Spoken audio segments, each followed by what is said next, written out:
So, Carlo, this is your first time on Ronnekop Safaris. You are here all the way from Canada. What's your first impression, and how was your day hunting? Tell us a bit more of what happened today. What did you shoot? You know what, Andre? I shot a blue wild beast, and the experience was amazing. It was awesome. I can't even express the gratitude I have for your team. You guys are very, very professional, and I think that you guys have a very good work ethic here. And you know what? If I can recommend Ronnekop to other people, I would absolutely do that. Yes. So what's the story? What happened on your wildebeest hunt? So we drove around, and it was it took a bit of time to get to see them. Yeah.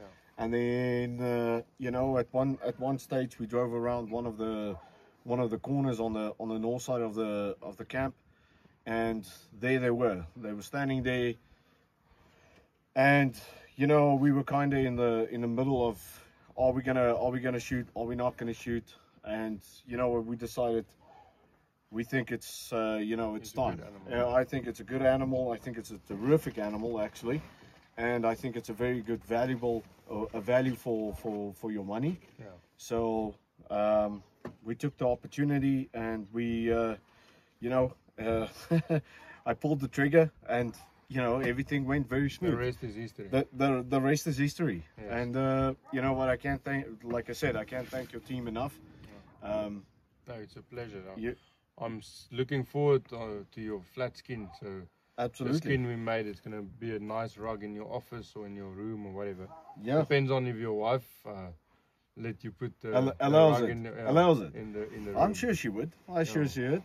But yeah, no, this was a great experience, and you know, from us, you know, coming from Canada again, and you know, experiencing the true African safari hunting experience was I can't even describe it in words. Yeah, no, so it was fantastic. It's good to have you guys here, and everyone is welcome to visit our website at ronnekopsafaris.com. All our details on there. There's some photos. If you're going back to Canada, you must share that to the people. Absolutely. All the info and all the prices. Some photos of the lodging is there. So while we're sitting here, we're gonna have a nice sundowner now. There's some buffalo behind us. Then we're going back to the lodge. We're gonna light a fire and have a cold one. Yeah, 100%. Thank you. For can you see the buffaloes at the back? Show them the buffaloes at the back. There's some buffaloes. There's some giraffe there in the mountain as well. This is majestic. It's majestic. Good It's awesome. This is the best end of the day on our hunting trip. Yeah. So we're going Andre, down. thank you very much. It was a great experience. I appreciate it so much.